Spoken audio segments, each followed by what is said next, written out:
Hello बच्चों, चलिए प्रश्न पढ़ते हैं। श्रेणी के n पदों का योग ज्ञात कीजिए। श्रेणी हमारे पास एक की घात 3/1 प्लस एक की घात 3 प्लस 2 की घात 3/1 प्लस 3 प्लस एक की घात 3 प्लस 2 की घात 3 प्लस 3 की घात 3/1 plus 3 plus 5 plus dash dash. इस तरह से हमारी एक श्रेणी है जिसके n पदों का हमें योग ज्ञात करना है। तो देखो, मुख्य अवधारणा, तो इसके लिए हमें कुछ सूत्रों की आवश्यकता होगी। जैसे हमारे पास है एक की घात 3 प्लस 2 की घात 3 प्लस 3 की घात 3। इस तरह से हमारे पास है n की घात 3 तक जो पद है उनका योग है वो हमारा होता है n+1/2 पूरे की घात है 2। और इसी तरह हम बात करें अब एस एन है जो समांतर श्रेणी है, उसके लिए हमारा जो एस एन है वो होता है हमारा n/2 2a+n-1 गुणा डी। तो ये एस एन है वो हमारी समांतर श्रेणी के लिए है। तो अब हम प्रश्न के बारे में बात करते हैं। तो प्रश्न में हमें दिया गया है एक की घात 3/1 प्लस एक की घात 3 प्लस 2 की घात 3 बटा में 1 प्लस 3 प्लस एक की घात 3 प्लस 2 की घात 3 प्लस 3 की घात 3 बटा में 1 प्लस 3 प्लस 5। इस तरह हम चलते जाएंगे। तो हमारा जो एनवा पद है वो होगा एक की घात 3 प्लस 2 की घात 3 प्लस 3 की घात 3। क्योंकि देखो, पहला पद है तो 1 तक गया, दूसरा पद 2 तक गया, तीसरा पद हमारा 3 तक गया। इसी तरह हमारा जो एनवा पद है वो हमारा n की घात 3 होगा बटा में। अब देखो भाई, एक एक प्लस 3 1 प्लस 3 प्लस 5। इसी तरह ये हमारा 1 प्लस 3 प्लस 5 इस तरह से आगे बढ़ता जाएगा और अंतिम n पदों तक बात होगी हमारी। तो यहाँ से देखो, हमारा जो nवा पद है वो आ गया एक की घात 3 प्लस 2 की घात 3 प्लस 3 की घात 3 डैश डैश n की घात 3 बटा में 1 प्लस 3 प्लस 5। इस तरह से n पदों तक रहेगा। तो देखो भाई, इनका जो योग है वही हमारा टी एन होगा। तो देखो, यहाँ से हमारा जो सूत्र लगेगा ये, क्योंकि 1 से n तक घन है, तो यहाँ से हमारे पास आ जाएगा टी एन बराबर है n+1 बटा में 2 की घात 2 बटा में। अब देखो, यहाँ ये एक समांतर श्रेणी है। तो इस समांतर श्रेणी में हमारे पास जो ए का मान है वो 1 है। डी हमारा a2-a1 होता है। तो देखो, यहाँ से हम निकाल लेते हैं डी a2-a1 जो कि हमारा हो जाएगा 3-1 बराबर 2। और ए का मान है वो हमारे पास है 1। तो यहाँ से एस एन का सूत्र लग जाएगा। तो हमारे पास आ जाएगा n/2 2a, तो 2 गुणा 1 प्लस n-1 गुणा डी का मान है हमारे पास है 2।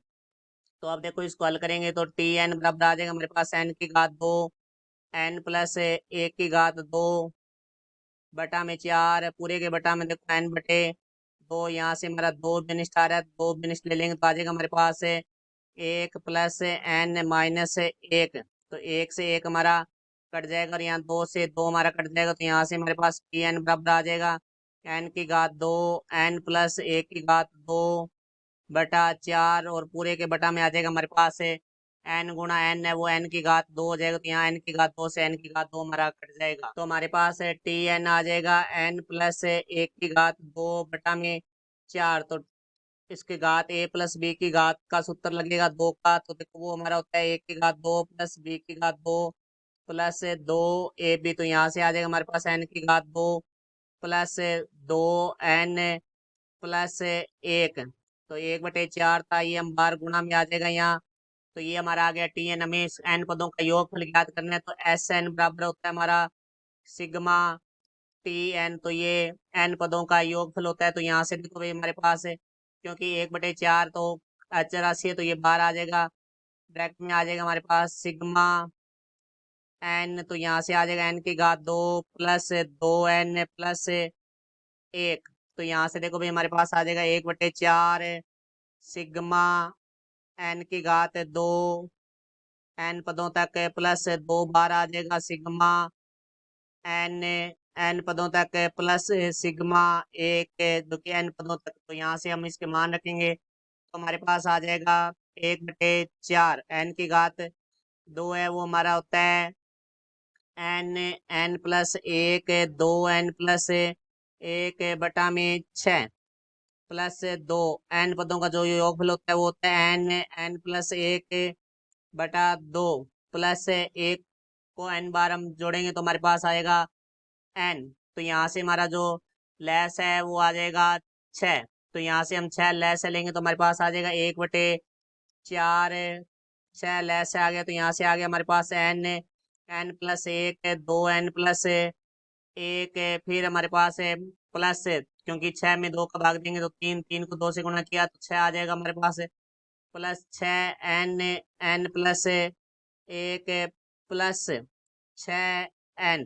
यहाँ से हमारा जो उभयनिष्ठ आ रहा है वो n आ रहा है तो हम n उभयनिष्ठ ले लेंगे तो यहाँ से हमारे पास आ जाएगा n प्लस 1 2n प्लस 1। इसको हम आपस में गुणा करेंगे तो n की 2n की घात 2 plus n plus 2n plus 1 plus n तो बाहर चला गया तो 6 का अंदर गुणा होगा तो 6n प्लस 6 प्लस n बाहर चला गया तो यहाँ से 6 आ जाएगा बटा में हमारे पास आ जाएगा 6। तो यहाँ से इसको हल करेंगे तो हमारे पास आ गया 1/4 को 6 से गुणा करेंगे तो 24n। यहाँ से देखो भाई 2n की घात 2 n plus 2n plus 6n। तो 6 2 8 और 1 9n हो जाएगा प्लस में 9n प्लस 6 6 12 और 1 13। तो ये हमारे दी गई श्रेणी के n पदों का योगफल होगा। ये हमारे प्रश्न का उत्तर हुआ। आशा करता हूँ समझाया होगा। धन्यवाद।